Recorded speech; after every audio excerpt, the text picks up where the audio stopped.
natin kaliligtaan ng mga hanging bridge sa iba't ibang lugar sa ating bansa. Mahalaga ang mga ito sa pang-araw-araw na buhay ng publiko, lalo na yung mga guro at ang ating mga estudyante. Ilan ang nababalitaan kong insidente na pagbagsak ng mga tulay na ganito. Halimbawa, yung nangyari sa Midsalip, Zamboanga del Sur at sa iba pang mga lugar. Kawawa naman ang mga kababayan natin walang kamalay-malay na nabiktima at nasasaktan. Na pawang mga batang mag-aaral at kanilang mga guro. Sa DILG, DPWH at OPAPRO, buntahan ninyong lahat ng mga ito at suriing mabuti ang kondisyon. Sa tulong ng pamana at iba pang mga programa, ayusin at kumpunihin nating agad lahat sila. Sa mga proyekto, hindi natin papayagan at palalampasin ang mga katiwalian sa pangangasiwa. Ang kapalpakan sa pagdisenyo at sa pagkakagawa, ang mababang kalidad at marupok na materyales, ang pagkaantala ng proyekto, at ang kapabayaan sa tamang pagmentina at pagkumpuni. Halimbawa, sa Kabagan, Santa Maria Bridge na sa Isabela, sinimulan noong 2014, ginastusan ng taong bayan ng 1 bilyon, 10 taon tinayo.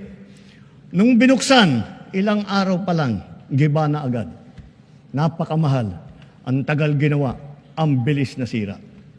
San Juanico Bridge naman, 50 taon na nakatayo pa rin hanggang ngayon. Ganun siya katibay. Ngunit nakaligtaan naman ang wastong pagmentina at pagkumpuni sa pagdaan ng mga dekada. Nalagay patuloy sa panganib ang publiko. Hindi po dapat ganito.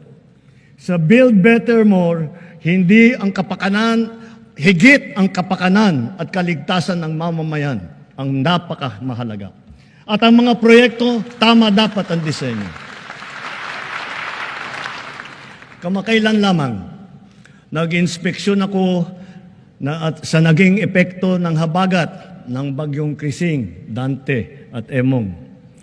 Kitang-kita ko na maraming proyekto para sa flood control ay palpak at gumuho. At yung iba, guni-guni lang. Huwag na po tayo magkunwari.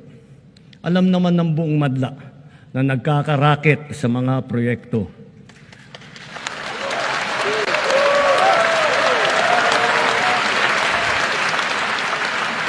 Mga kickback, mga initiative, errata, SOP, for the boys.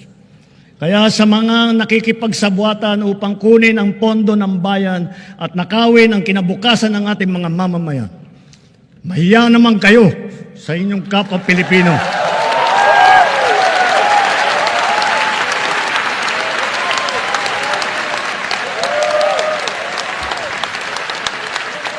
Mahiya naman kayo sa mga kabahayan nating naanod o nalubog sa mga pagbaha.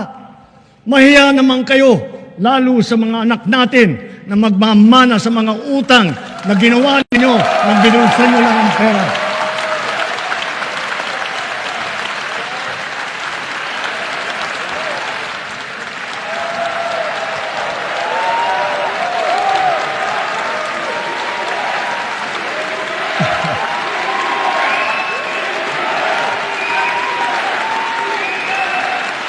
Para hindi na maulit, so that this will not happen again.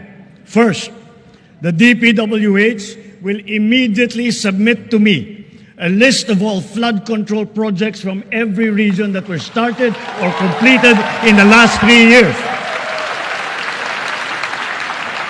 Second, the Regional Project Monitoring Committee shall examine that list of projects and give a report on those that have been failures, those that were not finished, and those that are alleged to be ghost projects.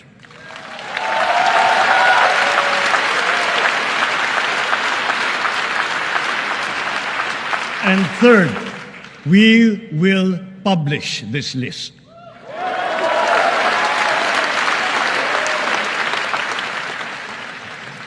Isa sa publiko natin ang listahang ito. Kaya ang publiko na saksi sa mga proyektong ito ay malayang suriin ang listahan at magbahagi ng kanilang nalalaman para makatulong sa ating investigasyon.